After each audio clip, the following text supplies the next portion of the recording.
여러분, 혹시 이런 말 들어보셨나요? 가난은 나라님도 구제 못한다. 옛날부터 전해져 오는 말입니다. 그런데 제가 오늘 여러분께 들려드릴 말은 조금 다릅니다. 가난 앞에서는 자식도 남이 된다. 믿기 어려우시죠? 여러분이 평생 사랑으로 키운 자녀가 여러분을 위해 밤새 기저귀를 갈아주고 대학까지 보내고 결혼까지 시켜준 그 자녀가 어떻게 남처럼 변할 수 있냐고요? 하지만 이건 현실입니다. 제가 지난 2년 동안 취재하면서 만난 수십 명의 어르신들이 모두 같은 이야기를 했습니다. 내 자식이 이럴 줄은 몰랐어요. 통계를 하나 보여드리겠습니다. 한국보건사회연구원의 2024년 자료에 따르면 70세 이상 노인 중 자녀로부터 경제적 지원을 받는 비율이 겨우 23%입니다. 5명 중 1명꼴이죠. 나머지 77%는 스스로 해결하거나 국가 지원에 의존합니다. 더 충격적인 건 경제적으로 어려운 노인 중에서 자녀가 있음에도 도움을 받지 못하는 비율이 68%라는 겁니다. 자식이 있어도 없는 것과 마찬가지인 거죠. 오늘 이 시간에는 실제로 가난 앞에서 자식마저 잃어버린 분들의 이야기를 들려드리겠습니다. 그리고 왜 이런 일이 일어나는지, 우리는 어떻게 대비해야 하는지 함께 생각해 보겠습니다. 끝까지 집중해서 들어주세요. 이 이야기는 언젠가 여러분에게도 일어날 수 있는 일입니다. 자, 첫 번째 이야기를 시작하겠습니다. 정말 가슴 아픈 사연입니다. 이야기의 주인공은 이순자 씨 가명입니다. 올해 78살입니다. 제가 서울 노원구의 한 무료 급식소에서 만난 분입니다. 그날은 2024년 12월 중순이었습니다. 날씨가 정말 추웠어요. 영하 10도까지 떨어진 날이었습니다. 급식소에서 따뜻한 국밥을 나눠주고 있었는데 한 할머니가 구석에 혼자 앉아서 떨고 계셨습니다. 저는 그분께 다가갔습니다. 할머니, 괜찮으세요? 많이 추우시죠?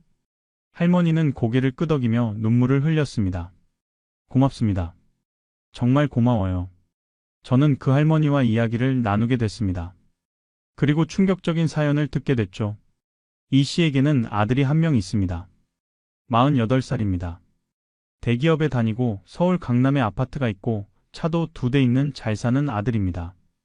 그런데 이 씨는 왜 추운 겨울에 무료 급식소에서 밥을 얻어먹고 있을까요? 이야기는 3년 전으로 거슬러 올라갑니다. 이 씨는 당시 경기도의 작은 원룸에서 살고 있었습니다. 남편이 10년 전에 세상을 떠난 후 혼자 살고 있었죠. 국민연금으로 한 달에 50만 원을 받았고 그걸로 월세 30만 원 내고 나머지로 생활했습니다. 그런데 건강이 나빠지기 시작했습니다. 당뇨병이 심해져서 인슐린 주사를 맞아야 했고 무릎 관절도 나빠져서 걷기가 힘들어졌습니다. 병원비가 한 달에 20만 원 정도 들어갔습니다. 50만 원 중에서 월세 30만 원, 병원비 20만 원을 빼면 손에 남는 건 없습니다.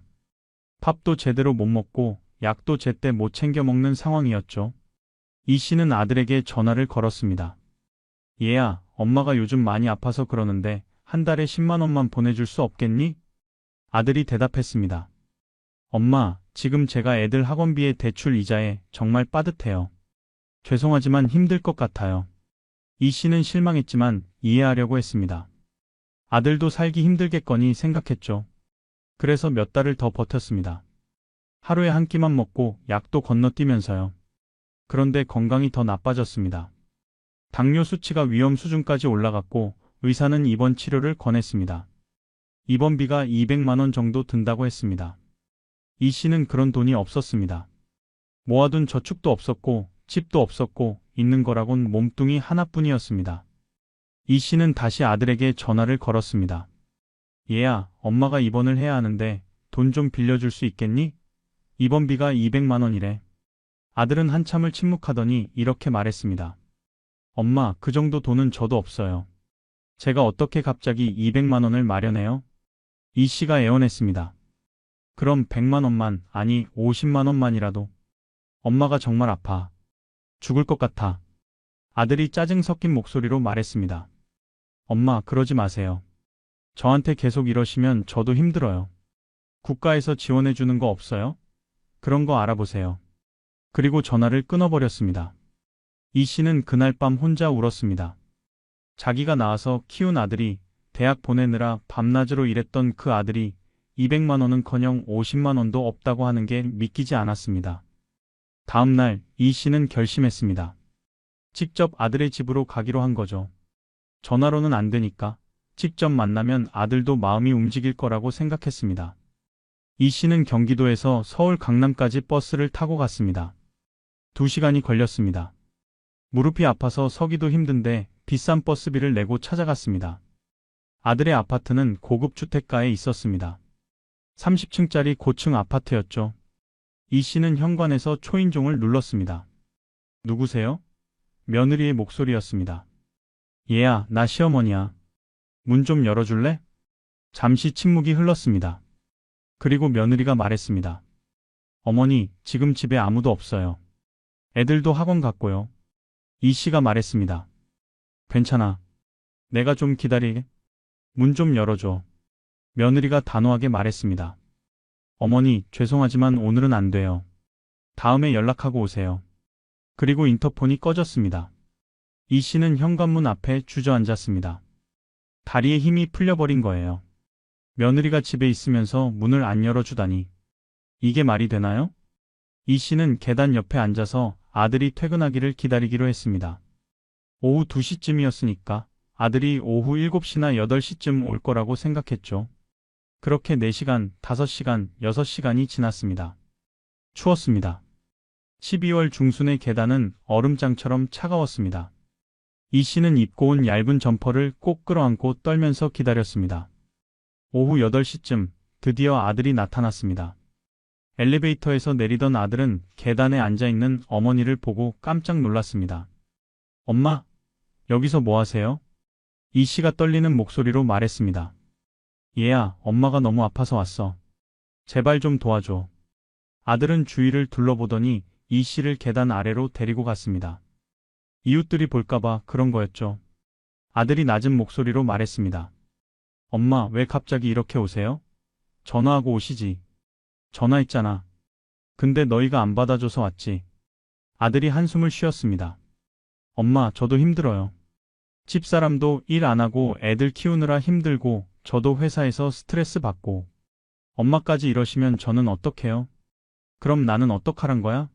난 내 엄만데. 아들이 지갑을 꺼내서 10,000원짜리 지폐 5장을 꺼냈습니다.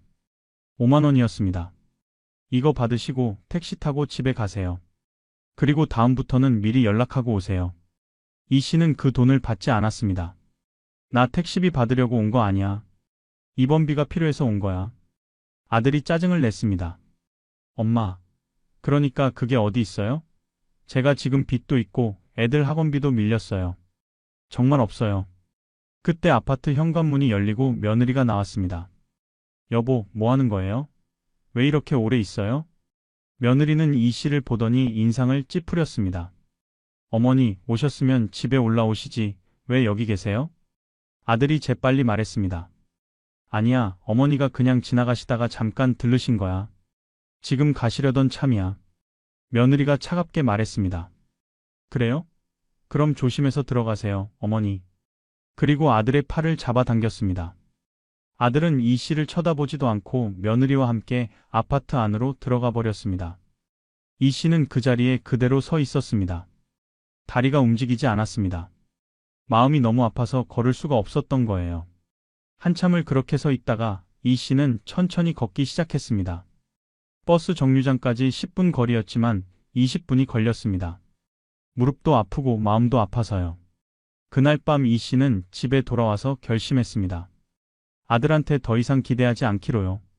그리고 스스로 살아갈 방법을 찾기로 했습니다.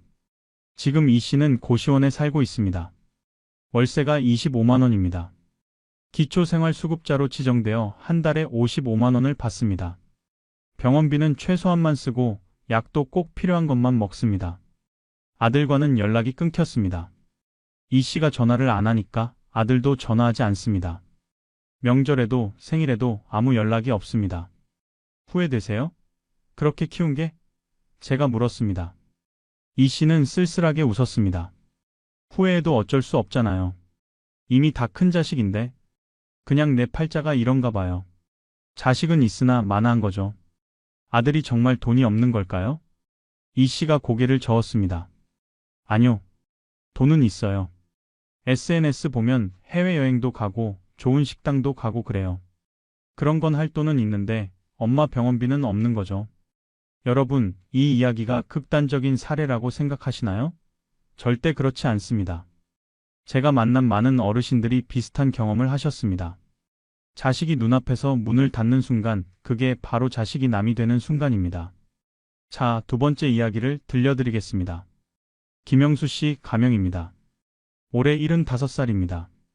부산에서 만난 분입니다. 김 씨는 평생 성실하게 살았습니다. 작은 식당을 운영하면서 자녀 셋을 키웠습니다. 큰딸, 작은딸, 막내 아들이었습니다. 셋 다 대학을 보냈고 결혼도 다 시켰습니다. 김 씨는 65세에 식당을 정리했습니다. 나이도 들고 체력도 딸리고 이제 쉬고 싶었거든요. 식당 팔아서 받은 돈이 1억 원 정도 됐습니다. 그걸로 작은 빌라를 샀습니다. 7천만 원짜리 집이었죠. 남은 3천만 원은 예금으로 넣어뒀습니다. 김 씨는 국민연금으로 한 달에 70만 원을 받았습니다. 그걸로 충분히 살 수 있었습니다. 자식들도 가끔 찾아오고 명절이면 다 같이 모이고 행복했습니다. 그런데 70세 되던 해 큰 사고가 났습니다. 김 씨가 친구의 부탁으로 보증을 섰다가 3천만 원의 빚을 떠안게 된 겁니다. 친구가 사업에 실패하고 잠적해버렸거든요. 김 씨는 예금으로 넣어뒀던 3천만 원을 모두 빚 갚는 데 썼습니다. 손에 남은 건 빌라 하나와 월 70만 원의 연금뿐이었습니다. 그것만으로도 살 수는 있었습니다. 하지만 여유가 없었죠. 예전처럼 자녀들에게 용돈도 못 주고 손주들 생일 선물도 제대로 못 사주게 됐습니다. 그리고 자녀들의 태도가 조금씩 바뀌기 시작했습니다. 처음에는 미묘한 변화였습니다. 전화가 조금씩 줄어들었어요. 예전에는 일주일에 한두 번씩 전화가 왔는데 한 달에 한두 번으로 줄었습니다. 그러더니 명절에도 안 오기 시작했습니다. 큰딸은 시댁에 가야 해서라고 했고, 작은딸은 애들이 아파서라고 했고, 막내 아들은 회사 일이 바빠서라고 했습니다. 김 씨는 서운했지만 이해하려고 했습니다. 자식들도 바쁘겠거니 생각했죠. 그런데 73세 되던 해 더 큰 문제가 생겼습니다. 김 씨가 사는 빌라가 재건축 대상이 된 거예요. 2년 안에 이사를 나가야 한다는 통보를 받았습니다. 김 씨는 당황했습니다. 이사를 가려면 보증금이 필요한데 손에 돈이 없었습니다. 빌라를 팔면 7천만 원 정도 받을 수 있겠지만 그 돈으로 다른 집을 사기는 어려웠습니다. 집값이 많이 올랐거든요. 김 씨는 자녀들에게 전화를 걸었습니다. 먼저 큰딸에게 전화했습니다. 얘야, 아빠가 이사를 해야 하는데 돈이 좀 부족해서 그래. 2천만 원만 빌려줄 수 있겠니? 나중에 꼭 갚을게. 큰딸이 난처한 목소리로 말했습니다. 아빠, 저도 지금 애들 학원비에 시댁 어려운 일에 돈 쓸 데가 한두 군데가 아니에요. 죄송하지만 힘들 것 같아요. 그럼 1,000만 원만, 아니 500만 원만이라도. 아빠, 정말 없어요. 저희도 빠듯하게 살아요. 김 씨는 작은 딸에게도 전화했습니다. 똑같은 대답이 돌아왔습니다. 아빠, 저도 여유가 없어요. 막내 아들에게도 전화했습니다. 아들은 좀 다르게 말했습니다. 아빠, 제가 200만 원은 드릴 수 있어요. 그런데 그것도 몇 달 후에요. 지금은 정말 없어요. 김 씨는 감사했지만 한편으로는 허탈했습니다. 세 자녀가 합쳐서 200만 원밖에 못 준다고요? 김 씨는 생각했습니다. 자녀들이 정말 돈이 없는 걸까? 아니면 주기 싫은 걸까? 어느 날 김 씨는 우연히 큰딸의 SNS를 보게 됐습니다. 손주가 올린 사진이었는데 가족들이 제주도 리조트에서 찍은 사진이었습니다. 사진 설명에는 가족 여행 너무 좋아, 다음엔 해외로라고 쓰여 있었습니다. 김 씨는 가슴이 먹먹해졌습니다. 제주도 여행 갈 돈은 있는데 아빠 이사 비용은 없다고요? 또 다른 날에는 작은 딸의 SNS를 봤습니다. 고급 레스토랑에서 찍은 사진이었습니다. 결혼기념일 축하, 남편 사랑해라는 글과 함께요. 그 식당은 1인당 10만 원 이상 하는 곳이었습니다. 김 씨는 아무 말도 하지 않았습니다. 그냥 혼자 삭혔습니다. 결국 김 씨는 빌라를 팔고 월세방으로 들어갔습니다. 보증금 500만 원에 월세 40만 원짜리 방이었습니다. 빌라를 판 돈 7천만 원에서 보증금 500만 원을 뺀 6,500만 원은 예금으로 넣어뒀습니다. 이제 김 씨의 한 달 수입은 연금 70만 원입니다. 지출은 월세 40만 원, 관리비 10만 원, 식비와 기타 생활비 20만 원. 딱 맞아떨어집니다. 여유가 하나도 없습니다. 김 씨의 생일이 다가왔습니다. 75번째 생일이었습니다. 김 씨는 자녀들이 찾아올까 기대했습니다. 하지만 아무도 오지 않았습니다. 생일 당일 큰딸한테서 문자 메시지가 왔습니다. 아빠 생신 축하해요. 건강하세요. 그게 끝이었습니다. 전화도 없고 선물도 없고 찾아오지도 않았습니다. 작은 딸은 문자도 없었습니다. 막내 아들은 저녁 8시쯤 전화를 걸어왔습니다. 아빠 생신 축하드려요. 죄송한데 회사 일이 바빠서 못 찾아뵙겠어요. 김 씨는 혼자 국밥집에 갔습니다. 7,000원짜리 국밥을 시켜서 혼자 먹었습니다. 생일상은커녕 미역국도 없었습니다. 국밥을 먹으면서 김 씨는 생각했습니다. 내가 돈이 있을 때는 자식들이 잘했는데 돈이 없어지니까 이렇게 변하는구나. 결국 자식도 돈을 보는구나. 김 씨는 지금도 월세방에서 혼자 삽니다. 자녀들과는 명절에 한 번 정도 통화할 뿐입니다. 찾아오지는 않습니다. 아빠, 바빠서요 라는 말만 반복됩니다. 서운하지 않으세요? 제가 물었습니다. 김 씨가 말했습니다. 서운하죠. 많이 서운해요. 그런데 어쩌겠어요. 이게 현실인데? 가난한 부모는 자식한테 짐이 되는 거예요. 차라리 연락 안 하고 사는 게 서로 편한가 봐요. 그래도 명절에 한 번쯤은 찾아올 수 있잖아요. 그게 귀찮은가 봐요. 와봤자 줄 것도 없고 받을 것도 없고 차라리 안 오는 게 나은 거죠. 여러분, 김 씨의 이야기가 남의 이야기 같으신가요? 절대 그렇지 않습니다. 수많은 어르신들이 이런 경험을 하고 있습니다. 자식들이 바빠서, 돈이 없어서, 시댁 때문에, 회사 일 때문에 온갖 핑계를 대면서 부모를 멀리합니다. 그리고 그 핑계 뒤에는 가난한 부모는 부담스럽다는 본심이 숨어 있습니다. 자, 세 번째 이야기로 넘어가겠습니다. 이번에는 더 심각한 사례입니다. 박철호 씨와 그의 아내 김순희 씨 모두 가명입니다. 박 씨는 올해 81세, 김 씨는 77세입니다. 대구에서 만난 분들입니다. 박 씨 부부에게는 자녀가 셋 있습니다. 아들 둘에 딸 하나입니다. 셋 다 대학을 나왔고 괜찮은 직장에 다니고 있습니다. 박 씨는 평생 중소기업에서 회계 일을 했습니다. 성실하게 일해서 퇴직금으로 6천만 원을 받았습니다. 그 돈으로 작은 아파트를 샀습니다. 1억 원짜리 아파트였는데 대출 4천만 원을 끼고 샀죠. 부부는 국민연금으로 한 달에 합쳐서 100만 원을 받았습니다. 거기서 대출 이자 20만 원을 내고 나머지로 생활했습니다. 빠듯했지만 그럭저럭 살만했습니다. 그런데 박 씨가 78세 되던 해 아내 김 씨가 이상해지기 시작했습니다. 방금 한 말을 잊어버리고 음식을 태우고 길을 잃어버리고 이런 일이 자주 생겼습니다. 병원에 갔더니 중기치매 진단을 받았습니다. 의사는 요양병원 입원을 권했습니다. 요양병원비가 한 달에 200만 원이었습니다. 장기요양보험 혜택을 받아도 본인 부담금이 150만 원 정도 됐습니다. 박 씨의 연금이 한 달에 100만 원인데 병원비가 150만 원입니다. 50만 원이 부족합니다. 게다가 박 씨 자신의 생활비도 필요합니다. 최소한 50만 원은 있어야 합니다. 결국 한 달에 100만 원이 부족한 겁니다. 박 씨는 자녀들을 불렀습니다. 셋이 모두 모였습니다. 박 씨가 말했습니다. 애들아, 너희 엄마가 이제 요양병원에 입원해야 한다. 그런데 병원비가 한 달에 150만 원이야. 내 연금으로는 안 돼서 그러는데 너희가 좀 도와줄 수 있겠니? 큰아들이 물었습니다. 한 달에 얼마나 필요한데요? 셋이서 나눠서 한 달에 50만 원씩만 내줘. 그러면 150만 원이 돼. 부탁이다. 자녀들이 서로 눈치를 보더니 큰아들이 말했습니다. 아버지, 한 달에 50만 원이요? 그게 1년이면 600만 원이에요. 저희도 생활이 있는데 그렇게는 못 도와드릴 것 같아요. 둘째 아들도 거들었습니다. 저도 마찬가지예요. 지금 집 대출 이자만 한 달에 100만 원 넘게 나가는데 무리예요. 딸도 말했습니다. 저는 시댁 눈치도 봐야 하고요. 남편한테 어떻게 말해요?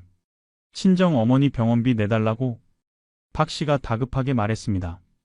그럼 30만 원씩만, 아니 20만 원씩만이라도 제발 부탁이다. 큰아들이 단호하게 말했습니다. 아버지, 법적으로 자식이 부모 병원비 낼 의무 없어요. 저희가 하고 싶어도 할 수 없는 형편이에요. 아버지가 알아서 하세요. 박 씨는 귀를 의심했습니다. 뭐, 법적으로 의무 없다고? 그럼 너희는 나를 낳아준 사람이 아니냐? 키워준 사람이 아니냐? 둘째 아들이 말했습니다. 그건 아버지가 하고 싶어서 하신 거잖아요. 우리가 낳아달라고 한 것도 아니고. 박 씨는 할 말을 잃었습니다. 이게 자식의 입에서 나올 말입니까? 딸이 좀 더 부드럽게 말했습니다. 아버지, 저희도 마음은 있어요. 근데 정말 형편이 안 돼요. 차라리 아버지가 집을 파시는 게 어때요? 그 돈으로 몇 년은 버틸 수 있잖아요. 박 씨가 소리쳤습니다. 집을 팔면 나는 어디서 살라는 거냐? 내가 거지가 되란 말이냐? 큰아들이 차갑게 말했습니다. 아버지, 흥분하지 마세요. 우리도 우리 식구들 먹여 살리기 바빠요. 아버지는 아버지가 알아서 하세요. 우리는 도와드릴 수 없어요. 그리고 세 자녀는 일어나서 나가버렸습니다. 박 씨는 그 자리에 주저앉아서 울었습니다. 평생 자식들을 위해 살았는데 이게 무슨 꼴입니까? 결국 박 씨는 아내를 국가에서 운영하는 무료 요양시설로 보냈습니다. 시설은 낙후됐고 간병 인력도 부족했지만 어쩔 수 없었습니다. 박 씨는 일주일에 한 번 아내를 만나러 갑니다. 갈 때마다 마음이 찢어집니다. 아내가 제대로 돌봄을 받지 못하고 있는 게 눈에 보이거든요. 자식들한테 원망스럽지 않으세요? 제가 물었습니다. 박 씨가 눈물을 흘리며 말했습니다. 원망스럽죠. 엄청 원망스러워요. 한 달에 50만 원이면 셋이서 나눠서 17만 원씩이에요. 그것도 못 낸다고 하더라고요. 거짓말이에요. 돈이 없는 게 아니라 안 내는 거예요. 왜 안 낼까요? 귀찮으니까요. 돈도 아깝고. 어차피 엄마는 치매라서 모르니까 어디 있든 상관없다고 생각하는 거예요. 그게 자식들 속마음이에요. 박 씨는 이렇게 덧붙였습니다. 저는 그 애들 대학 보내느라 밤낮으로 일했어요. 주말도 없이. 결혼시킬 때도 있는 돈 없는 돈 다 끌어다 줬어요. 근데 이제 와서 한 달에 17만 원이 아깝다고 하니 허탈하죠. 여러분, 이게 현실입니다. 법적으로 자식은 부모를 부양할 의무가 없습니다. 도덕적으로는 있어야 하지만 법적으로는 없습니다. 그래서 자식들이 법적으로 의무 없어요 라는 말을 당당하게 할 수 있는 겁니다. 자, 네 번째 이야기입니다. 이번에는 재산을 나눠준 후의 배신에 대한 이야기입니다. 최병호 씨 가명입니다. 올해 80세입니다. 인천에서 만난 분입니다. 최 씨는 평생 사업을 했습니다. 작은 공장을 운영해서 꽤 돈을 벌었습니다. 70세에 공장을 정리하면서 9억 원을 손에 쥐게 됐습니다. 최 씨에게는 자녀가 셋 있었습니다. 큰아들, 둘째 아들, 막내딸입니다. 최 씨는 공장을 정리한 돈으로 아파트를 세 채 샀습니다. 각각 3억 원씩 하는 아파트였습니다. 그리고 각 자녀에게 한 채씩 증여했습니다. 너희가 이거 가지고 잘 살아라. 월세 받아서 생활에 보태 쓰고. 자녀들은 기뻐했습니다. 아버지 감사합니다. 잘 쓰겠습니다. 최 씨는 자기 집도 있었습니다. 4억 원짜리 아파트였죠. 나는 이 집에서 살다가 나중에 여기도 너희가 나눠 가져라. 자녀들은 더 좋아했습니다. 최 씨는 국민연금과 개인연금으로 한 달에 200만 원을 받았습니다. 충분히 생활할 수 있는 금액이었습니다. 그렇게 1년이 흘렀습니다. 그런데 최 씨가 77세 되던 해 건강이 나빠지기 시작했습니다. 심장에 문제가 생겼습니다. 의사는 수술을 권했습니다. 수술비가 3천만 원이었습니다. 최 씨는 모아둔 예금으로 수술비를 냈습니다. 하지만 예금이 바닥났습니다. 손에 남은 건 집 하나와 월 200만 원의 연금뿐이었습니다. 수술 후 회복 기간에 1년이 걸렸습니다. 그 기간 동안 각종 약값과 병원비로 한 달에 100만 원씩 들어갔습니다.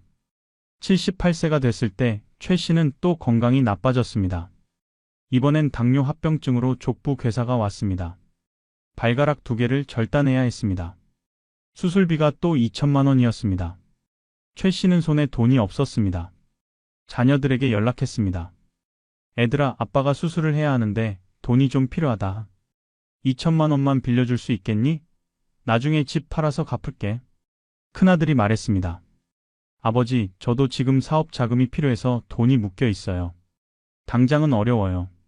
둘째 아들도 말했습니다. 저도 집 대출 있고 애들 학비 있고 여유가 없어요. 막내딸은 이렇게 말했습니다.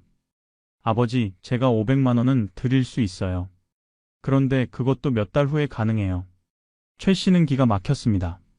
너희한테 3억씩 줬는데 2천만 원도 못 구해주냐? 큰아들이 말했습니다. 아버지, 그건 아버지가 주고 싶어서 주신 거잖아요. 그걸 가지고 이제 와서 빚처럼 생각하시면 안 되죠. 최 씨는 할 말을 잃었습니다. 이게 자식의 대답입니까? 결국 최 씨는 살고 있던 4억 원짜리 아파트를 팔았습니다. 실제로는 3억 8천만 원에 팔렸습니다. 금매로 내놓았거든요. 그 돈으로 수술을 하고 작은 빌라를 샀습니다. 1억 5천만 원짜리 빌라였습니다.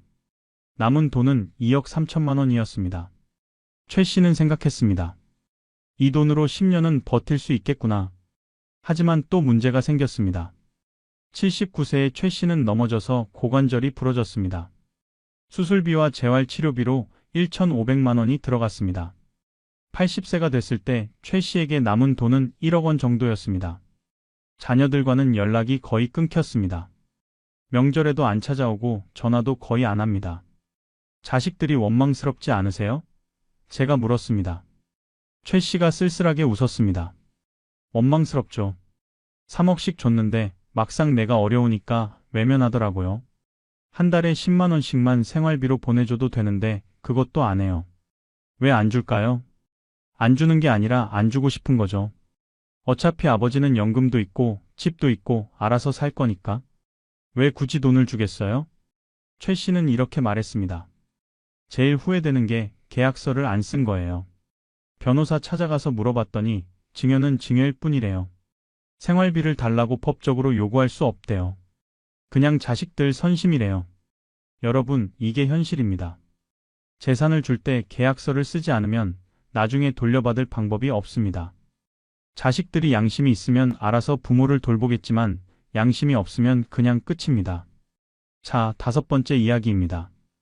이번에는 형제들이 서로 책임을 떠넘기다가 결국 비극으로 끝난 사례입니다. 안상철 씨 가명입니다. 작년에 세상을 떠났습니다. 향년 77세였습니다. 저는 안 씨의 장례식장에서 그의 자녀들을 만났습니다. 안 씨에게는 아들 셋이 있었습니다. 장남, 차남, 삼남입니다. 안 씨는 75세에 대장암 진단을 받았습니다. 수술이 필요했습니다. 수술비가 2천만 원이었습니다. 안 씨는 손에 돈이 없었습니다. 평생 모은 돈을 자녀들 결혼시키는데 다 썼고 남은 건 월 60만 원의 국민연금 뿐이었습니다. 안 씨는 세 아들을 불렀습니다. 얘들아, 아빠가 암 수술을 해야 하는데 돈이 2천만 원 필요하다. 너희가 좀 도와줄 수 있겠니?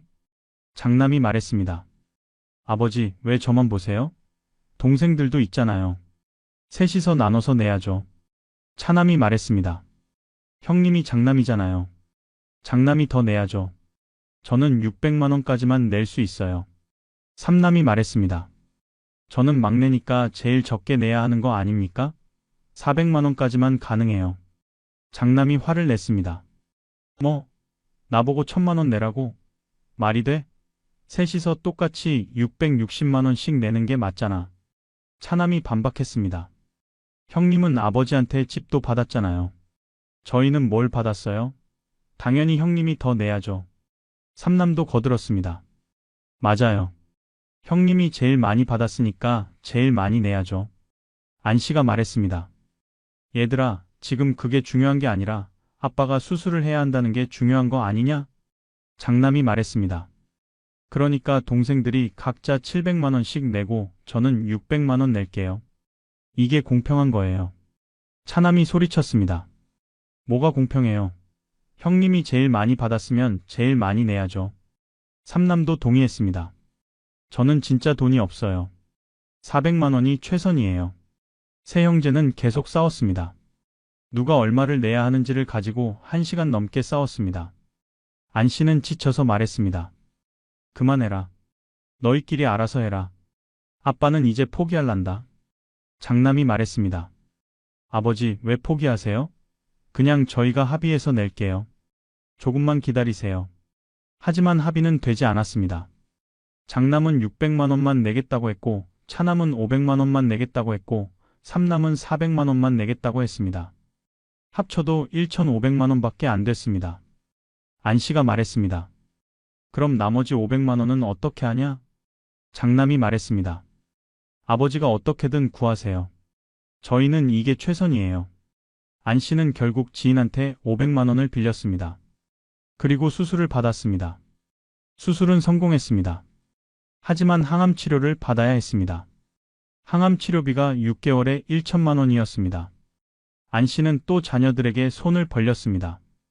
얘들아, 항암 치료비가 또 필요하다. 셋이서 300만 원씩만 내줘. 이번에도 형제들은 싸웠습니다. 누가 얼마를 내야 하는지를 가지고요. 결국 장남은 400만 원, 차남은 300만 원, 삼남은 200만 원을 냈습니다. 합쳐서 900만 원입니다. 100만 원이 부족했습니다. 안 씨는 또 빚을 내서 메웠습니다. 하지만 항암 치료도 효과가 없었습니다. 암이 재발했습니다. 의사는 더 이상 치료가 어렵다고 했습니다. 안 씨는 집에서 요양하다가 7개월 후에 세상을 떠났습니다. 장례식장에서 저는 세 형제를 봤습니다. 그들은 장례 비용을 가지고 또 싸우고 있었습니다. 장남이 말했습니다. 장례 비용은 2천만 원인데 셋이서 똑같이 660만 원씩 내는 게 맞아요. 차남이 반박했습니다. 형님이 장남이니까 800만 원 내세요. 저희는 600만 원씩 낼게요. 삼남이 말했습니다. 저는 500만 원까지만 가능해요. 저 진짜 돈 없어요. 저는 그 광경을 보면서 생각했습니다. 아버지가 살아계실 때는 돈 때문에 싸우고 돌아가신 후에도 돈 때문에 싸우는구나. 여러분, 이게 현실입니다. 부모가 병들어도 자식들은 돈 때문에 싸웁니다. 누가 얼마를 내야 하는지를 가지고요. 부모의 생명보다 자기 돈이 더 중요한 겁니다. 자, 여기까지 5가지 사례를 들려드렸습니다. 모두 가슴 아픈 이야기들입니다. 그런데 이런 질문을 하실 수 있습니다. 왜 자식들이 이렇게 변했을까? 왜 부모를 외면할까? 지금부터 그 원인을 분석해 보겠습니다. 첫 번째 원인, 결혼 후 바뀌는 우선순위입니다. 자녀가 미혼일 때는 부모가 가장 중요한 사람입니다. 하지만 결혼하면 배우자와 자녀가 가장 중요해집니다. 부모는 이 순위에서 밀립니다. 이건 자연스러운 현상입니다. 문제는 경제적으로 여유가 없을 때입니다. 배우자와 자녀를 먼저 챙기다 보면 부모는 뒷전이 됩니다. 두 번째 원인, 배우자의 영향력입니다. 며느리나 사위가 시부모나 장인장모를 어떻게 생각하느냐가 큽니다. 만약 배우자가 당신 부모는 당신이 알아서 하세요. 우리 돈으로는 안 돼요 라고 하면 자녀는 부모를 도울 수 없습니다. 특히 한국 사회에서는 며느리의 영향력이 큽니다. 아들이 아무리 효다라도 며느리가 반대하면 어머니를 도울 수 없습니다. 세 번째 원인, 경제적 어려움의 전가입니다. 실제로 많은 중장년층이 경제적으로 어렵습니다. 집값은 비싸고 대출 이자는 높고 자녀 교육비는 천정부지로 올라가고 노후 준비도 해야 하고 이런 상황에서 부모까지 부양하기는 정말 어렵습니다. 하지만 문제는 정말 돈이 없어서 못 돕는 게 아니라 우선순위가 밀려서 안 돕는 경우가 많다는 겁니다. 여행은 갈 돈이 있고 외식할 돈은 있는데 부모 생활비는 없다고 합니다. 네 번째 원인, 부모 세대의 헌신과 자녀 세대의 현실 차이입니다. 지금의 70대, 80대 부모들은 자녀를 위해 모든 걸 희생했습니다. 자기 것을 포기하고 자녀에게 다 줬습니다. 자식만 잘 되면 된다는 생각으로 살았죠. 하지만 지금의 40대, 50대 자녀들은 다릅니다. 나도 내 인생이 있다고 생각합니다. 부모를 위해 희생하고 싶지 않습니다. 이게 세대 차이입니다. 다섯 번째 원인, 효의 개념 변화입니다. 옛날에는 효가 당연한 거였습니다. 부모를 모시는 게 자식의 의무였죠. 하지만 지금은 다릅니다. 효는 선택이지 의무가 아니라고 생각합니다. 법적으로도 성인 자녀는 부모를 부양할 의무가 없습니다. 도덕적으로만 의무가 있을 뿐이죠. 그래서 자녀들이 법적으로 의무 없어요 라고 당당하게 말할 수 있는 겁니다. 이런 5가지 원인이 복합적으로 작용해서 가난 앞에서 자식이 남이 되는 겁니다. 그럼 우리는 어떻게 해야 할까요? 지금부터 구체적인 대책을 말씀드리겠습니다. 첫째, 자식에게 의존하지 않는 노후 설계를 하세요. 처음부터 자식은 없다고 생각하고 준비하세요. 자식이 도와주면 감사한 거고 안 도와줘도 상관없도록 만드세요. 구체적으로는 이렇습니다. 국민연금, 개인연금, 퇴직연금 이런 것들을 충분히 준비하세요. 한 달에 최소 150만 원 이상은 받을 수 있도록 하세요. 집도 있어야 합니다. 월세가 아니라 자가를 마련하세요. 집이 있으면 주거비 걱정이 없습니다. 예금도 준비하세요. 비상금으로 최소 3천만 원은 있어야 합니다. 갑자기 병원비가 필요하거나 큰 돈이 필요할 때를 대비해서요. 둘째, 재산 증여 시 반드시 지켜야 할 원칙이 있습니다. 재산을 자녀에게 줄 때는 반드시 부양 계약서를 쓰세요. 변호사나 법무사를 통해서 공증을 받으세요. 계약서에는 이런 내용이 들어가야 합니다. 한 달에 얼마를 생활비로 준다. 1년에 몇 번 방문한다. 병원비가 필요하면 부담한다. 거주 공간을 제공한다. 이런 구체적인 내용을요. 그리고 만약 자녀가 약속을 지키지 않으면 증여를 취소할 수 있다는 조항도 넣으세요. 이게 있어야 법적으로 보호받을 수 있습니다. 재산을 한꺼번에 다 주지 마세요. 나눠서 주거나 살아있는 동안은 본인 명의로 유지하세요. 사후에 상속하는 게 안전합니다. 셋째, 정부 지원 제도를 적극 활용하세요. 기초생활수급자, 기초연금, 장기요양보험, 긴급복지 지원 이런 제도들이 있습니다. 관할 주민센터에 가서 상담받으세요. 특히 의료비 지원 제도가 많습니다.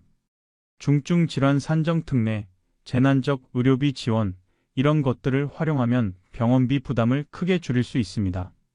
부끄러워하지 마세요. 이건 국민의 권리입니다. 평생 세금 냈으니까 받을 자격이 있습니다. 넷째, 자존심 지키며 도움받는 법을 배우세요. 무료 급식소, 경로식당 이런 곳을 이용하는 게 부끄럽다고 생각하지 마세요. 이건 복지 서비스입니다. 당당하게 이용하세요. 노인복지관, 노인회관 이런 곳에 나가세요. 거기서 무료로 식사도 제공하고 건강검진도 해주고 문화 프로그램도 제공합니다. 또 자원봉사자들의 도움을 받으세요. 독거노인 돌봄 서비스, 밑반찬 배달 서비스 이런 것들이 있습니다. 다섯째, 노년의 인간관계를 재정립하세요. 자식에게만 의지하지 마세요. 친구, 이웃, 복지관 사람들, 자원봉사자들 이런 사람들과 관계를 맺으세요. 특히 같은 처지에 있는 노인들과 친구가 되세요. 서로 위로하고 돕고 살아갈 수 있습니다. 교회, 성당, 절 이런 종교기관도 좋은 공동체입니다. 거기서 위로를 받고 도움도 받을 수 있습니다. 여섯째, 건강관리에 최선을 다하세요. 건강이 최고의 재산입니다. 건강하면 병원비도 안 들고 자식한테 부담도 안 주고 스스로 살아갈 수 있습니다. 규칙적으로 운동하세요. 하루에 30분만 걸어도 건강이 좋아집니다. 음식을 가려 먹으세요. 술, 담배는 줄이세요. 정기검진을 받으세요. 병은 초기에 발견하면 치료가 쉽고 비용도 적게 듭니다. 일곱째, 현실을 직시하세요. 우리 자식은 다르다고 생각하지 마세요. 여러분의 자식도 마찬가지일 수 있습니다. 가난 앞에서는 누구나 변할 수 있습니다. 미리 준비하세요. 자식이 도와주지 않을 수도 있다고 가정하고 대비하세요. 그게 현명한 겁니다.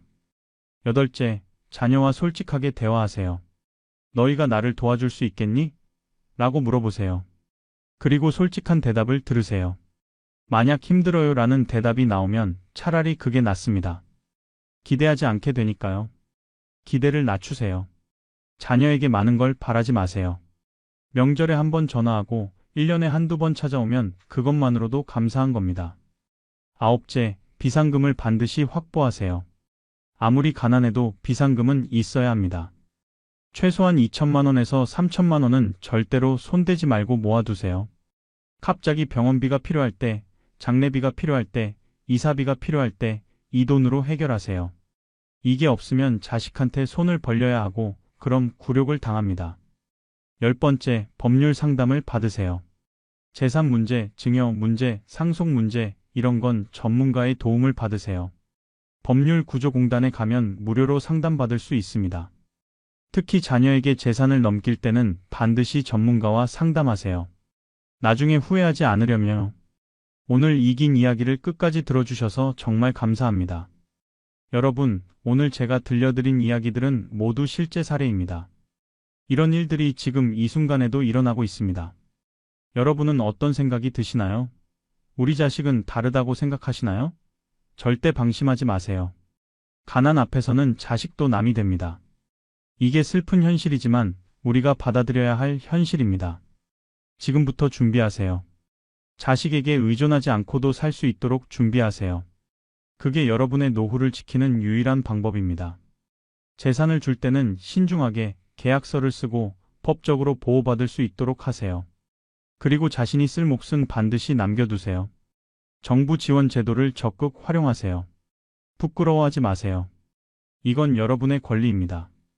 건강을 지키세요. 인간관계를 넓히세요. 현실을 직시하세요. 그리고 준비하세요. 마지막으로 한 가지만 더 말씀드리겠습니다. 자식이 남이 되더라도 여러분은 여전히 소중한 사람입니다. 자식이 외면한다고 해서 여러분의 가치가 떨어지는 게 아닙니다. 당당하게 사세요. 자존심을 지키세요. 그리고 스스로를 사랑하세요. 여러분의 노후가 평안하고 행복하기를 진심으로 바랍니다. 다음 시간에는 자식 없이도 행복한 노후를 만드는 구체적인 방법과 실천 전략을 알아보는 시간을 갖겠습니다. 여러분, 오늘 하루도 건강하시고 행복하세요. 감사합니다. 여러분, 오늘 제가 여러분께 들려드릴 이야기는 정말 충격적입니다. 서울 강동구에 사는 김순덕 씨 가명입니다. 올해 73살입니다. 김 씨는 강동구에 3억 원짜리 아파트를 가지고 있습니다. 시세로 따지면 3억 원이 넘는 집이죠. 부동산으로 치면 부자입니다. 그런데 김 씨는 작년 겨울 응급실에서 쫓겨났습니다. 왜일까요? 병원비를 낼 돈이 없었기 때문입니다. 믿기 어려우시죠?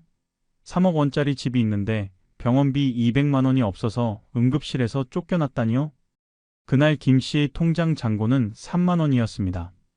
3억 원짜리 집은 있지만 손에 쥔 현금은 3만 원. 이게 70대의 현실입니다. 오늘 이 시간에는 왜 70대에는 현금이 가장 중요한지, 부동산이나 주식이 아니라 왜 현금이어야 하는지 실제 사례를 통해 자세히 알려드리겠습니다. 그리고 여러분이 지금 당장 얼마의 현금을 확보해야 하는지, 어떻게 현금을 관리해야 하는지 구체적인 방법까지 모두 말씀드리겠습니다. 끝까지 집중해서 들어주세요. 이 내용을 알고 모르고가 여러분의 남은 인생을 좌우할 수 있습니다. 자, 그럼 첫 번째 이야기부터 시작하겠습니다. 집은 있는데 병원비가 없는 사람들의 이야기입니다. 김순덕 씨 이야기를 조금 더 자세히 들려드리겠습니다. 김 씨는 남편이 15년 전에 세상을 떠난 후 혼자 살고 있었습니다. 강동구 아파트는 남편이 평생 일해서 장만한 집이었죠. 시세로 3억 원 정도 하는 괜찮은 아파트였습니다. 김 씨는 국민연금으로 한 달에 55만 원을 받았습니다. 그걸로 관리비 내고 밥 먹고 살았습니다. 빠듯했지만 그럭저럭 살만했습니다. 집도 있으니까 든든했죠. 그런데 작년 12월 어느 날 새벽 김 씨가 갑자기 쓰러졌습니다. 심한 복통이었습니다. 이웃이 신고해서 구급차에 실려 응급실로 갔습니다. 의사가 검사를 해보니 맹장염이 아니라 대장에 구멍이 난 거였습니다. 대장 천공이라고 하는데 응급수술을 해야 하는 상황이었습니다. 의사가 말했습니다. 지금 당장 수술 안 하시면 복막염으로 진행돼서 위험합니다. 수술비는 200만 원 정도 예상됩니다. 간호사가 다가와서 물었습니다. 보호자 연락처 있으세요? 그리고 수술비 입금 가능하신가요? 김 씨는 당황했습니다. 아들이 있긴 한데 외국에 나가 있어서 연락이 안 됐습니다. 그리고 더 큰 문제는 돈이었습니다. 김 씨가 떨리는 목소리로 말했습니다. 저 지금 당장은 현금이 없는데요. 집은 있어요. 3억 원짜리 집이요. 그거 담보로 하면 안 될까요? 간호사가 난처한 표정을 지었습니다. 어르신, 병원은 부동산 담보를 안 받아요. 현금이나 카드로 결제하셔야 해요. 아니면 보호자가 보증을 서시든가요. 그럼 집을 빨리 팔면 안 될까요? 어르신, 집을 팔려면 시간이 걸리잖아요. 지금 당장 수술해야 하는데요. 김 씨는 절망했습니다. 3억 원짜리 집이 있는데 200만 원 수술비가 없어서 수술을 못 받다니요? 김 씨는 결국 친구들한테 급하게 전화를 돌렸습니다. 50만 원, 30만 원, 20만 원 이렇게 조금씩 빌렸습니다. 5명한테 빌려서 겨우 200만 원을 만들었습니다. 그렇게 수술을 받았습니다. 수술은 성공했습니다. 하지만 입원 기간 동안 추가 비용이 100만 원 더 들어갔습니다. 김 씨는 또 돈을 빌려야 했습니다. 퇴원한 후 김 씨는 친구들한테 빌린 돈을 갚아야 했습니다. 한 달에 55만 원 받는 연금으로는 도저히 갚을 수가 없었습니다. 결국 김 씨는 집을 팔기로 결심했습니다. 이런 일이 또 생기면 어떡하나. 차라리 집을 팔아서 작은 집으로 옮기고 현금을 가지고 있는 게 낫겠다. 김 씨는 부동산에 급매로 집을 내놨습니다. 시세가 3억 원인데 2억 8천만 원에 내놨습니다. 빨리 팔아야 했거든요. 그런데 그것도 쉽지 않았습니다. 한 달이 지나도 안 팔렸습니다. 2달이 지나도 안 팔렸습니다. 급매로 내놨는데도 말이죠. 왜일까요? 부동산 시장이 안 좋았기 때문입니다. 2023년, 2024년에는 집값이 많이 떨어졌잖아요. 사려는 사람이 없었습니다. 결국 3개월 만에 2억 6천만 원에 팔렸습니다. 시세보다 4천만 원이나 낮은 가격이었습니다.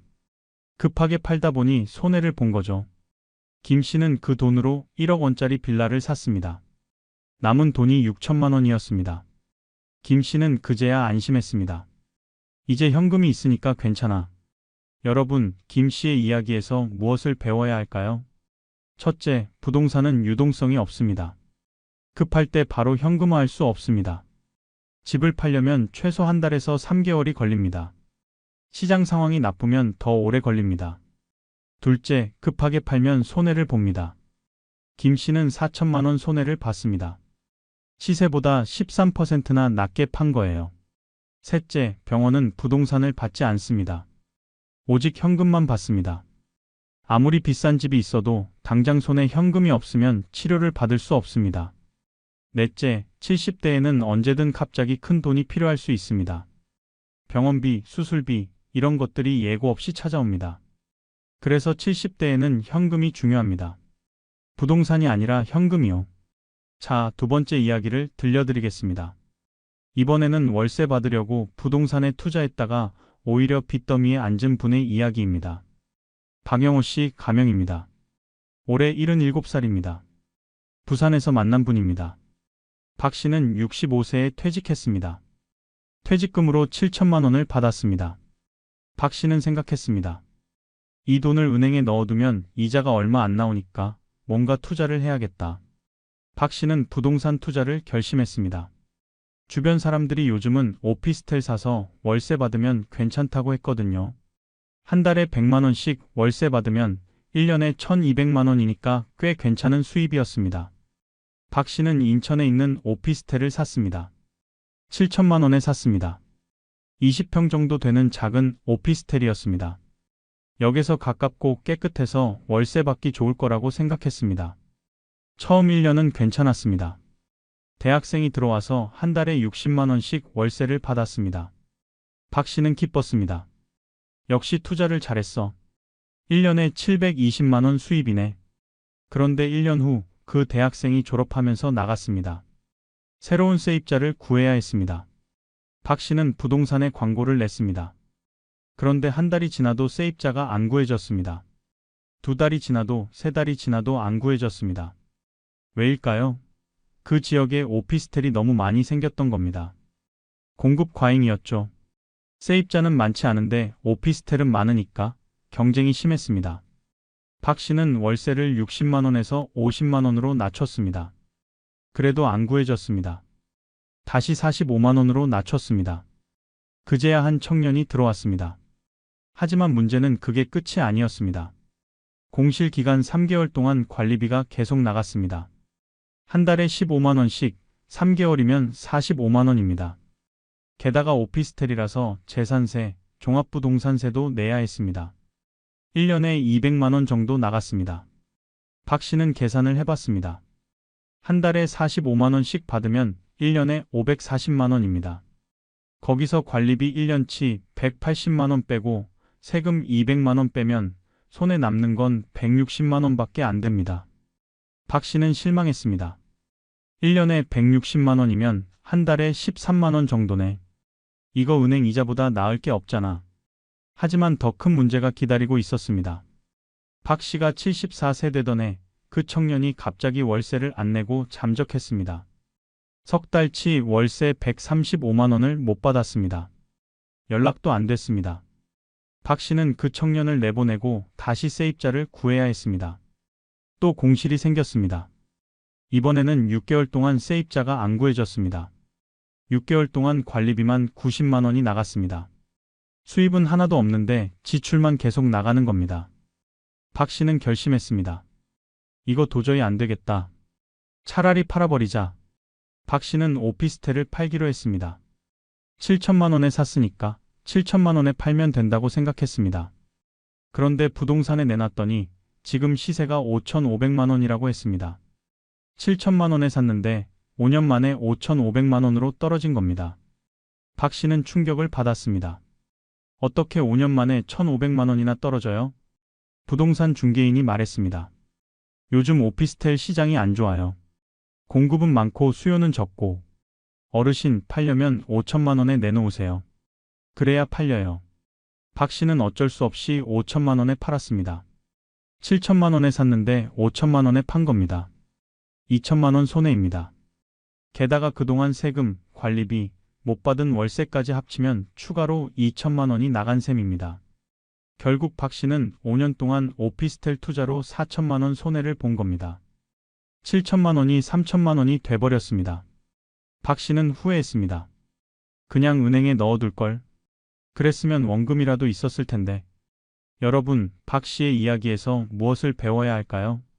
첫째, 월세 수입을 노린 부동산 투자는 생각보다 어렵습니다.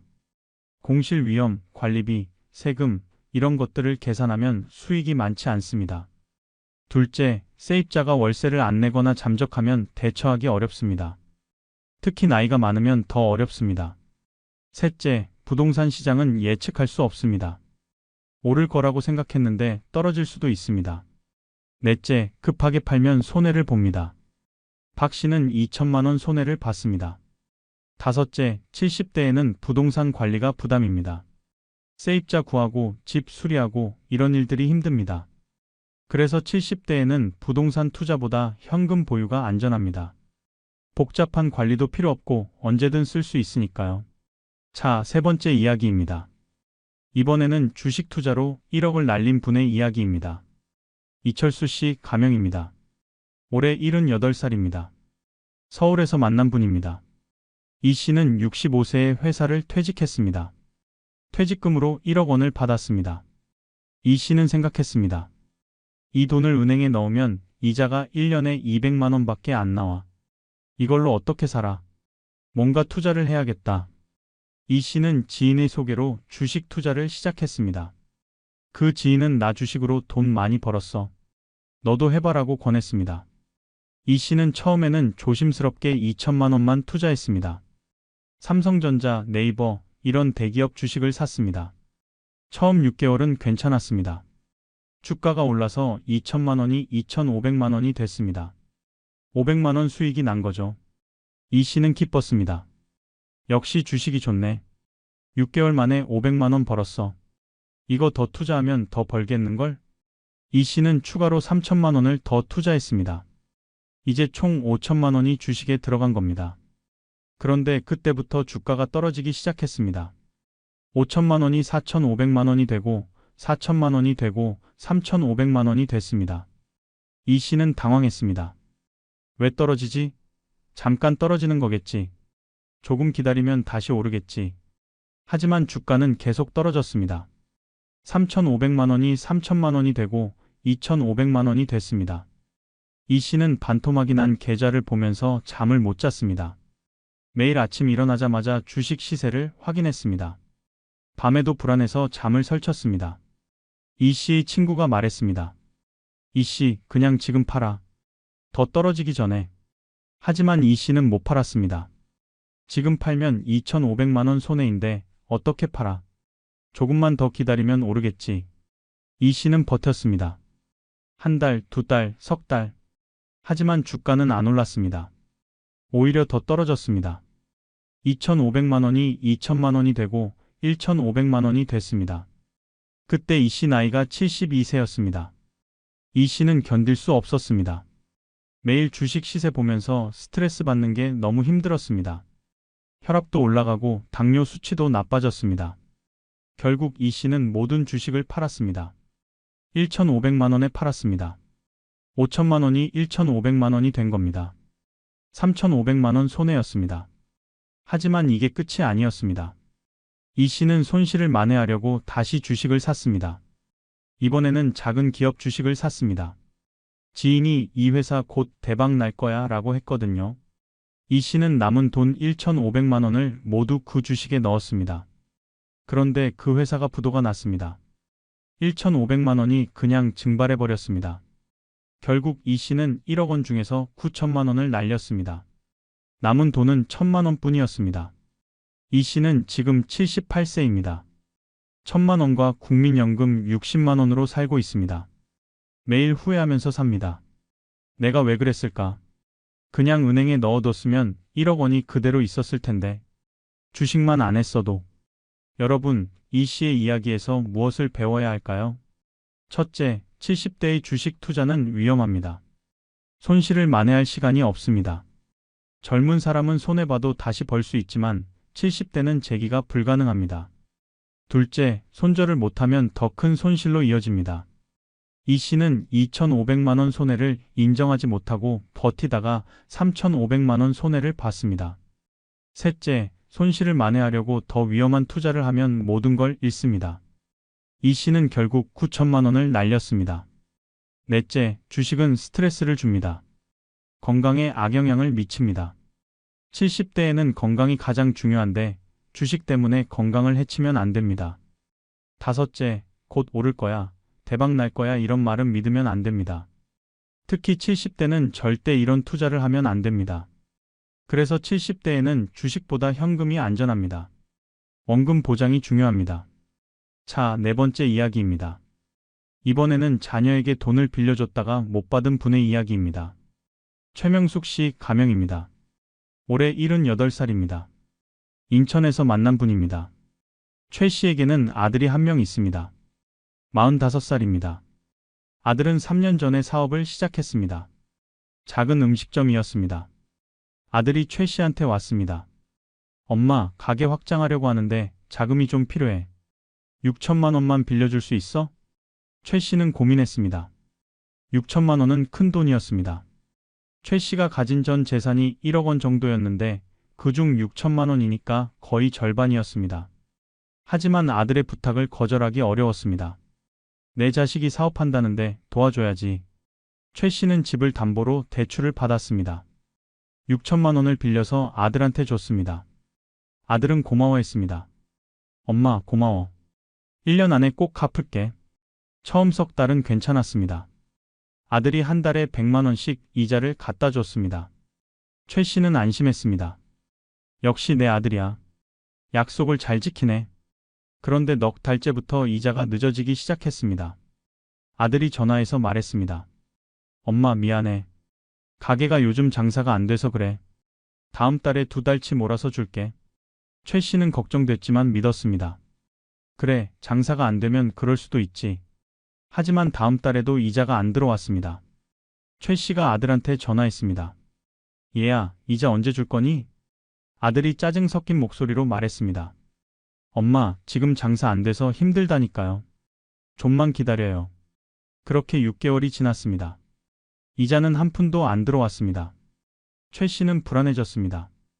왜냐하면 최 씨 자신도 대출 이자를 내야 했거든요. 최 씨가 받은 대출은 한 달에 이자가 30만 원씩 나갔습니다. 최 씨의 국민연금이 70만 원인데 30만 원을 이자로 내면 손에 남는 건 40만 원 뿐이었습니다. 최 씨는 아들한테 다급하게 전화했습니다. 얘야, 엄마가 이자를 내야 하는데 네가 줄 거라고 했잖아. 빨리 좀 줘. 아들이 화를 냈습니다. 엄마, 지금 제가 가게 망해서 문 닫았어요. 저도 빚이 3천만 원이에요. 제가 어떻게 엄마한테 돈을 드려요? 최 씨는 깜짝 놀랐습니다. 뭐? 가게 망했어? 네, 그러니까 제발 좀 기다려달라니까요. 저도 살아야 하잖아요. 그리고 아들은 전화를 끊어버렸습니다. 그 후로 최 씨는 아들한테 연락을 해도 받지 않았습니다. 문자도 씹히고 전화도 안 받았습니다. 집으로 찾아가도 없었습니다. 최 씨는 변호사를 찾아갔습니다. 제가 아들한테 6천만 원을 빌려줬는데 안 갚아요. 어떻게 하면 받을 수 있을까요? 변호사가 물었습니다. 차용증 쓰셨어요? 아니요. 내 자식인데 차용증까지 쓸 필요가 있나 싶어서요. 변호사가 고개를 저었습니다. 어르신, 차용증이 없으면 법적으로 받아내기 어렵습니다. 증거가 없으니까요. 아들이 그냥 받은 돈이라고 주장하면 어르신이 증명할 방법이 없어요. 최 씨는 절망했습니다. 6천만 원이 그냥 날아간 겁니다. 게다가 최 씨는 매달 대출 이자 30만 원을 계속 내야 했습니다. 국민연금 70만 원 중에서 30만 원을 이자로 내면 생활비로는 40만 원밖에 안 남습니다. 최 씨는 결국 집을 팔았습니다. 대출을 갚기 위해서였습니다. 집을 팔아서 대출 6천만 원을 갚고 남은 돈으로 작은 방을 얻어서 살고 있습니다. 지금 최 씨는 월세방에서 국민연금 70만 원으로 살고 있습니다. 아들과는 연락이 끊겼습니다. 후회되세요? 제가 물었습니다. 최 씨가 눈물을 흘리며 말했습니다. 후회하죠. 엄청 후회해요. 내 자식이라고 믿었는데 차용증도 안 쓰고 그냥 줬어요. 이제 와서 후회해도 소용없어요. 돈도 없고 집도 없고 아들도 없어요. 여러분, 최 씨의 이야기에서 무엇을 배워야 할까요? 첫째, 자녀라고 해도 큰 돈을 빌려줄 때는 차용증을 써야 합니다. 법적 효력이 있는 문서로 만들어야 합니다. 둘째, 자신의 전 재산 중 절반 이상을 빌려주면 안 됩니다. 못 받았을 때를 대비해야 합니다. 셋째, 대출받아서 자녀한테 빌려주는 건 절대 안 됩니다. 자녀가 못 갚으면 본인이 이자를 부담해야 합니다. 넷째, 자녀의 사업 자금은 실패할 확률이 높습니다. 특히 요식업은 실패율이 70% 이상입니다. 다섯째, 현금을 빌려주면 돌려받기 어렵습니다. 특히 가족끼리는 더 어렵습니다. 그래서 70대에는 현금을 절대로 빌려주면 안 됩니다. 자녀라고 해도요. 현금은 본인이 가지고 있어야 안전합니다. 자, 다섯 번째 이야기입니다. 이번에는 보험금을 연금으로 받았다가 후회한 분의 이야기입니다. 안정희 씨 가명입니다. 올해 76살입니다. 대전에서 만난 분입니다. 안 씨는 40대에 보험을 들었습니다. 만기가 70세인 보험이었습니다. 보험료를 20년 동안 매달 15만 원씩 냈습니다. 만기에 받는 금액이 2억 원이었습니다. 안 씨가 70세가 됐을 때 보험사에서 연락이 왔습니다. 만기가 됐습니다. 일시금으로 받으시겠습니까? 아니면 연금으로 받으시겠습니까? 보험사 직원이 설명했습니다. 일시금으로 받으시면 2억 원을 한꺼번에 드립니다. 연금으로 받으시면 10년 동안 매달 200만 원씩 드립니다. 안 씨는 고민했습니다. 일시금으로 받으면 2억 원, 연금으로 받으면 10년 동안 총 2억 4천만 원입니다. 계산상으로는 연금이 4천만 원 더 많았습니다. 안 씨는 연금을 선택했습니다. 어차피 10년 동안 나눠 쓸 거니까 연금으로 받는 게 낫겠어. 4천만 원도 더 받고. 처음 3년은 괜찮았습니다. 매달 200만 원씩 받으니까 생활이 여유로웠습니다. 그런데 73세 되던 해 안 씨에게 큰 문제가 생겼습니다. 심장 질환이 생긴 겁니다. 의사는 응급수술을 권했습니다. 수술비가 3천만 원이었습니다. 안 씨는 당황했습니다. 손에 현금이 없었습니다. 연금으로 매달 200만 원씩 받고 있지만 그걸로 생활비를 쓰니까 저축이 거의 안 됐습니다. 안 씨가 보험사에 전화했습니다. 저 연금 받는 거 중지하고 남은 돈 일시금으로 받을 수 있나요? 보험사 직원이 말했습니다. 가능하긴 한데 중도 해지하시면 위약금이 있습니다. 남은 금액에서 15%가 공제됩니다. 안 씨가 계산해 봤습니다. 10년 중 3년을 받았으니 7년치가 남았습니다. 200만 원 72개월 1억 6,800만 원입니다. 거기서 15% 공제하면 1억 4천만 원 정도 받을 수 있었습니다. 하지만 안 씨는 아까웠습니다. 15%나 떼면 2,800만 원 손해잖아. 어떡하지? 안 씨는 고민 끝에 자녀들한테 손을 벌렸습니다. 얘들아, 아빠가 수술을 해야 하는데 3천만 원이 필요해. 빌려줄 수 있겠니? 자녀들은 난색을 표했습니다. 아빠, 보험금 있잖아요. 그거 쓰세요. 그게 연금으로 나오는 거라서 지금 당장은 큰 돈이 없어. 그럼 해지하세요. 해지하면 2,800만 원 손해야. 자녀들은 냉정하게 말했습니다. 아빠, 그래도 수술해야 하잖아요. 손해보더라도 해지하세요. 저희는 도와드리기 힘들어요. 결국 안 씨는 보험을 중도 해지했습니다. 1억 4천만 원을 받았습니다. 2,800만 원 손해를 본 겁니다. 안 씨는 후회했습니다. 처음부터 일시금으로 받을 걸. 그랬으면 2억 원이 손에 있었을 텐데. 연금으로 받는다고 욕심부렸다가 오히려 손해봤네. 여러분, 안 씨의 이야기에서 무엇을 배워야 할까요? 첫째, 70대에는 일시금이 연금보다 나을 수 있습니다. 왜냐하면 갑자기 큰 돈이 필요한 상황이 생기기 때문입니다. 둘째, 연금은 중도 해지하면 위약금이 있습니다. 급할 때 손해를 감수해야 합니다. 셋째, 조금 더 받으려다가 오히려 손해볼 수 있습니다. 안 씨는 4천만 원 더 받으려다가 2,800만 원 손해를 봤습니다. 넷째, 70대는 목돈이 필요한 시기입니다. 수술비, 간병비, 이런 것들이 갑자기 필요합니다. 그래서 70대에는 연금보다 현금 일시금이 안전할 수 있습니다. 물론 개인 상황에 따라 다르지만 현금 유동성을 고려해야 합니다. 자, 6번째 이야기입니다. 이번에는 명절과 경조사 때문에 현금이 계속 나가는 분의 이야기입니다. 장명순 씨 가명입니다. 올해 74살입니다. 경기도에서 만난 분입니다. 장 씨는 국민연금으로 한 달에 90만 원을 받습니다. 그리고 예금으로 3천만 원을 가지고 있습니다. 나름 안정적인 노후였습니다. 그런데 장 씨에게는 지출이 많았습니다. 바로 손주들 용돈과 경조사비였습니다. 장 씨에게는 손주가 5명 있습니다. 큰 손주가 고등학생, 작은 손주가 초등학생입니다. 명절 때마다 용돈을 줘야 합니다. 설날과 추석, 1년에 2번입니다. 고등학생한테는 10만 원, 중학생한테는 5만 원, 초등학생한테는 3만 원씩 줍니다. 계산해보면 설날에 35만 원, 추석에 35만 원, 합쳐서 70만 원입니다. 여기에 손주들 생일도 있습니다. 5명이니까 1년에 생일이 5번입니다. 생일 선물로 5만 원씩 주면 250만 원입니다. 명절 용돈과 생일 선물을 합치면 1년에 320만 원입니다. 그리고 경조사비가 있습니다.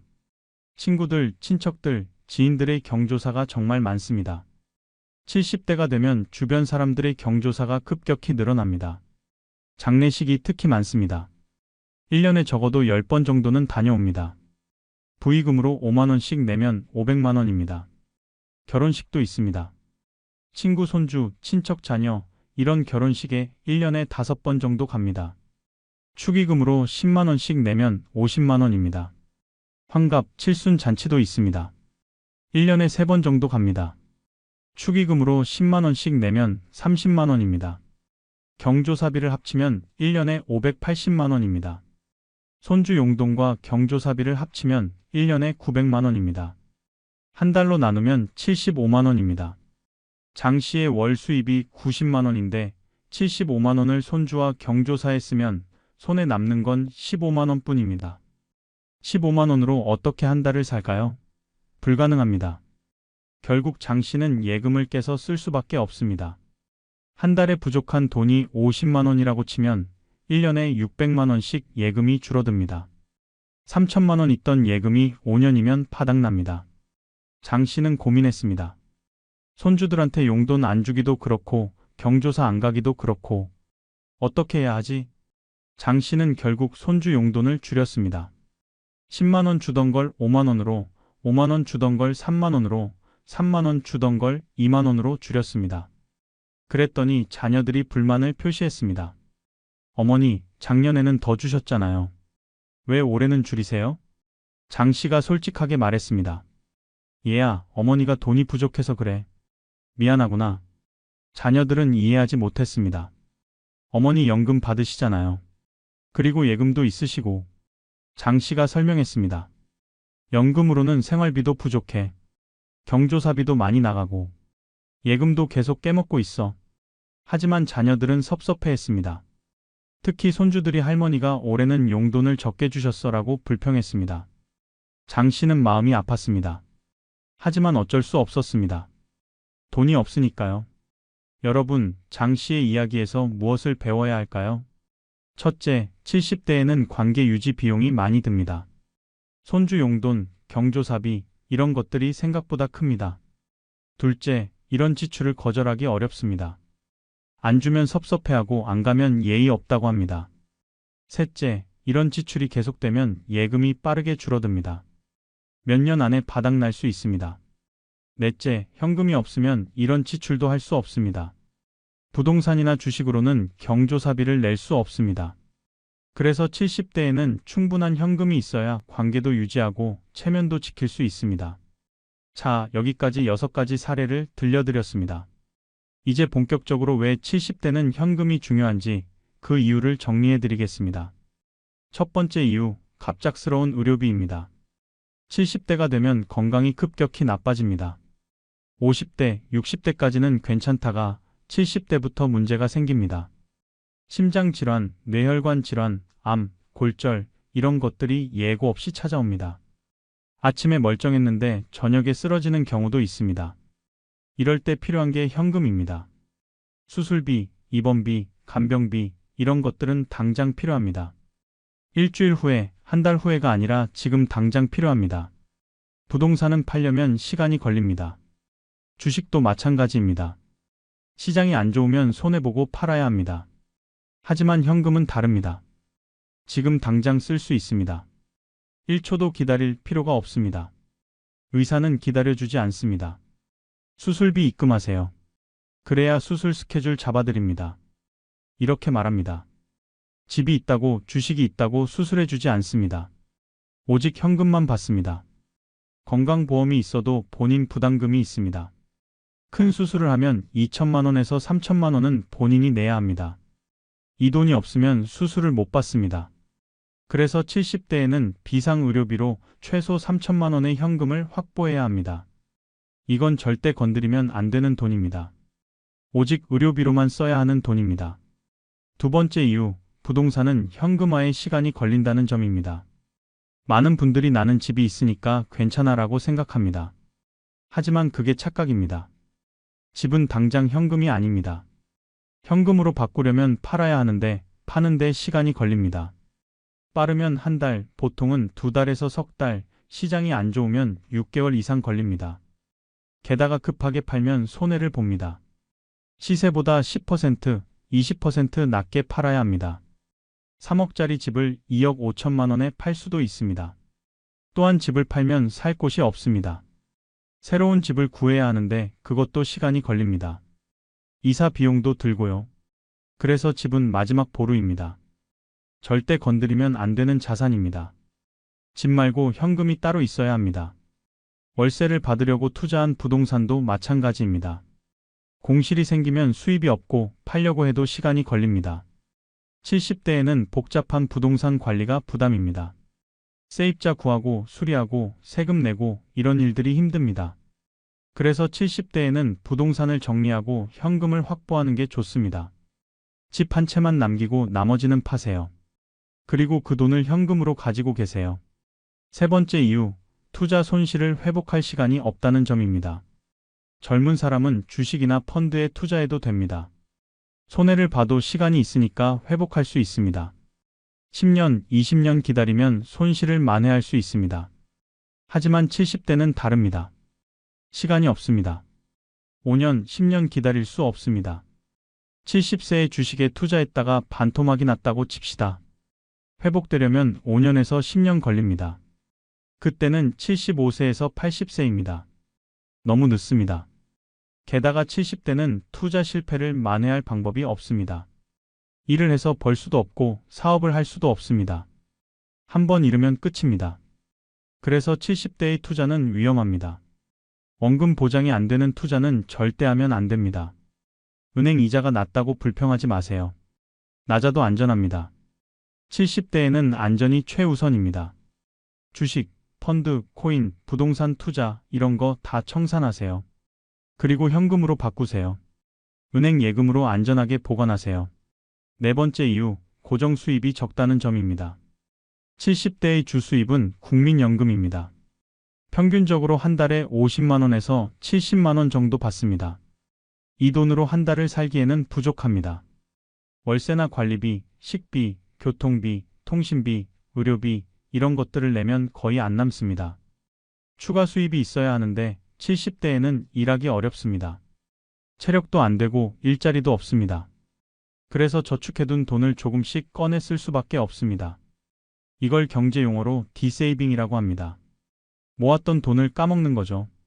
문제는 얼마나 오래 살지 모른다는 겁니다. 80세까지 살 줄 알았는데 90세까지 살 수도 있습니다.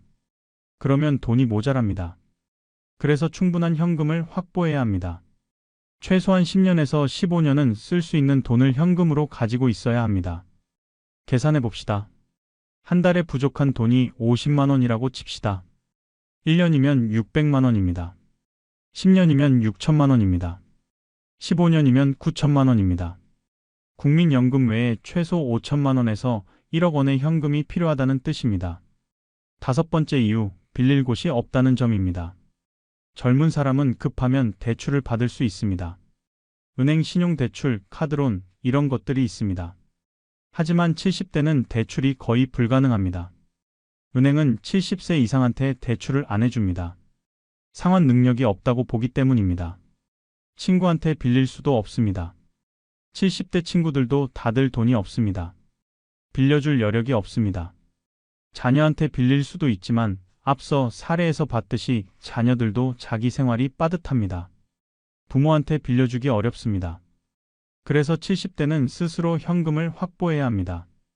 빌릴 곳이 없으니까 미리 준비해야 합니다. 급하면 어떻게든 되겠지라고 생각하지 마세요. 70대에는 어떻게든이 없습니다. 미리 준비한 사람만 살아남습니다. 자, 이제 가장 중요한 부분입니다. 그럼 구체적으로 어떻게 해야 할까요? 지금부터 70대 현금 확보 전략을 말씀드리겠습니다. 전략 첫 번째, 부동산을 정리하세요. 여러 채 집이 있다면 한 채만 남기고 파세요. 본인이 살 집 하나만 남기고 나머지는 모두 현금화하세요. 월세 받으려고 가지고 있는 오피스텔, 상가 이런 것들도 파세요. 70대에는 관리가 부담입니다. 집값이 더 오를 텐데라고 생각하지 마세요. 오를 수도 있지만 떨어질 수도 있습니다. 그리고 설령 오른다고 해도 그 이익보다 현금 유동성이 더 중요합니다. 집 한 채만 있으면 됩니다. 그것도 너무 큰 집일 필요 없습니다. 혼자 살거나 부부가 살기에 적당한 크기면 됩니다. 큰 집에 살고 있다면 작은 집으로 옮기는 것도 고려하세요. 큰 집 팔아서 작은 집 사고 차액을 현금으로 확보하세요. 예를 들어 5억짜리 큰 아파트를 팔고 3억짜리 작은 아파트로 옮기면 2억 원의 현금이 생깁니다. 이 돈이 노후 안전망이 됩니다. 전략 두 번째, 대출을 모두 상환하세요. 빚이 있다면 최우선으로 갚으세요. 대출 이자는 매달 나가는 고정 지출입니다. 이게 엄청난 부담입니다. 예를 들어 5천만 원 대출이 있고 금리가 연 5%라면 1년에 이자가 250만 원입니다. 한 달로 치면 20만 원입니다. 국민연금이 한 달에 70만 원인데 20만 원을 이자로 내면 손에 남는 건 50만 원뿐입니다. 이걸로는 생활이 불가능합니다. 대출을 갚으면 이 20만 원이 손에 남습니다. 1년이면 250만 원입니다. 10년이면 2,500만 원입니다. 대출을 갚는 게 가장 확실한 재테크입니다. 연 5% 이자를 안 내는 건 연 5% 수익을 내는 것과 같습니다. 대출 갚으면 현금이 없어지잖아요 라고 생각하지 마세요. 대출이 있는 상태에서 현금을 가지고 있는 건 의미가 없습니다. 한쪽에서는 이자를 내면서 다른 쪽에서 돈을 싸는 건 비효율적입니다. 대출부터 갚고 그 다음에 현금을 모으세요. 빚 없는 노후가 가장 안정적입니다. 전략 세 번째, 투자를 모두 청산하세요. 주식, 펀드, 코인, 금 이런 투자 상품이 있다면 모두 파세요. 그리고 현금으로 바꾸세요. 지금 팔면 손해인데라고 생각할 수 있습니다. 하지만 계속 가지고 있으면 더 큰 손해를 볼 수 있습니다. 손절의 용기가 필요합니다. 이미 잃은 돈은 잃은 겁니다. 더 잃기 전에 청산하세요. 조금만 더 기다리면 오를 텐데라는 생각이 가장 위험합니다. 70대는 기다릴 시간이 없습니다. 모든 투자를 청산하고 현금으로 바꾸세요. 그리고 은행 예금에 넣으세요. 이자가 적어도 안전합니다. 전략 네 번째, 적정 현금 보유액을 계산하세요. 그럼 얼마를 현금으로 가지고 있어야 할까요? 구체적인 숫자를 계산해 봅시다. 먼저 1년치 생활비를 계산하세요. 한 달에 얼마가 필요한지 계산한 후 10일을 곱하세요. 예를 들어 한 달에 150만 원 필요하다면 1년이면 1,800만 원입니다. 여기에 비상의료비를 더하세요. 최소 3천만 원입니다. 그러면 1,800만 원 더하기 3천만 원은 4,800만 원입니다. 반올림해서 5천만 원이 필요합니다. 이게 최소한의 현금 보유액입니다. 여유가 있다면 더 많이 가지고 있는 게 좋습니다. 1억 원 정도 있으면 안심할 수 있습니다. 1억 원이 어디 있어요? 라고 하실 수 있습니다. 하지만 부동산을 정리하고 투자를 청산하면 만들 수 있습니다. 만약 그래도 안 되면 최소한 5천만 원은 확보하세요. 이건 절대선입니다. 전략 다섯 번째, 현금을 안전하게 관리하세요. 현금을 확보했으면 이제 안전하게 관리해야 합니다. 첫째, 예금자 보호 한도를 고려하세요. 한 은행당 5천만 원까지 보호됩니다. 1억 원이 있다면 2개 은행에 나눠서 넣으세요. 둘째, 정기예금과 자유입출금식 예금을 적절히 섞으세요. 정기예금은 이자가 높지만 중도 해지하면 손해입니다. 자유입출금식은 이자가 낮지만 언제든 꺼낼 수 있습니다. 추천 비율은 70대 30입니다. 70%는 정기예금에 30%는 자유입출금식에 넣으세요. 예를 들어 5천만 원이 있다면 3,500만 원은 정기예금에 1,500만 원은 보통예금에 넣으세요. 셋째, 인터넷 뱅킹을 배우세요. 요즘은 은행 가지 않아도 인터넷이나 앱으로 모든 걸 할 수 있습니다. 편리하고 안전합니다. 넷째, 통장 비밀번호를 잘 관리하세요. 아무한테도 알려주지 마세요. 자녀한테도요. 다섯째, 정기적으로 잔액을 확인하세요.